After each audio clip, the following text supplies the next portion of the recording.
we've got a good view of that seam again between the door and the door frame. So what we do is we can use a few different methods to do this. We can utilize just the adze by trying to fit that in there. I've intentionally designed this prop to have a very tight seam. So the first step we want to do is shock the door. So I can either take a baseball swing, or I can just do a slight battering ram on it. And what that's going to do is dent the door, weaken the integrity of the door a little bit, loosen the door and the lock within its frame. And it's also going to peel back that door just a little bit from the frame. You can kind of see it. You can tell if you take a real good look, that curled the lip back ever so slightly, maybe a millimeter.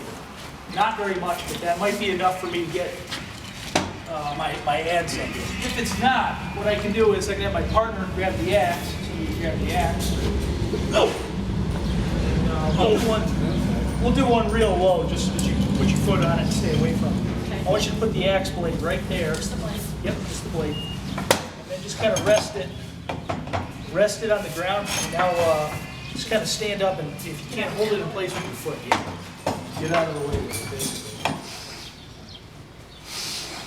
Now, I'll give it some taps with the Halligan to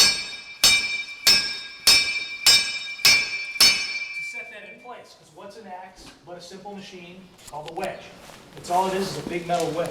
So now, she can pull that axe blade out, but before she does, she can use a little bit of her leverage from side to side.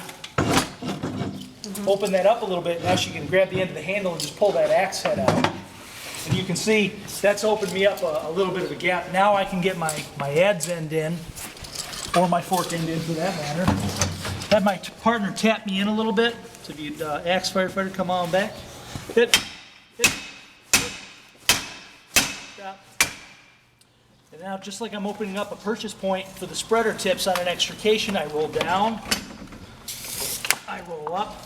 And that gives me a little bit more room, in fact a lot more room, with which to get my fork tips in or continue on with my adze, whatever the case may be. This isn't a full service prop. It's simply meant for us to practice that initial crush to create that gap. There's a couple other different ways that we can do it, and I'll demonstrate another way, seeing as this is a smaller group anyhow. This is called an 8 wedge. There's a fire chief in Pennsylvania that also runs some type of machine shop. He does like lightweight machine for automobile parts.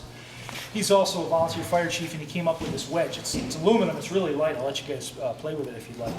I can do, or at least start, a single firefighter force by using my 8 wedge to start a gap. That's a pretty tight seam, the way I have this prop rigged up.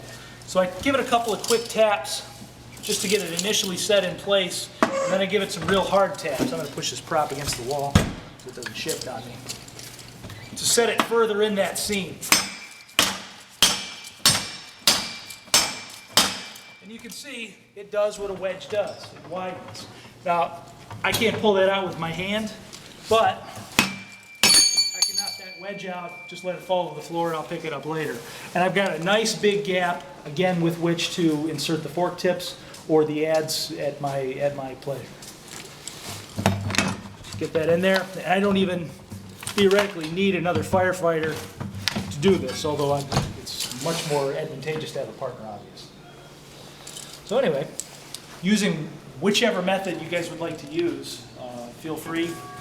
Pick a spot, try and stay on one spot. And let's practice destroying the door.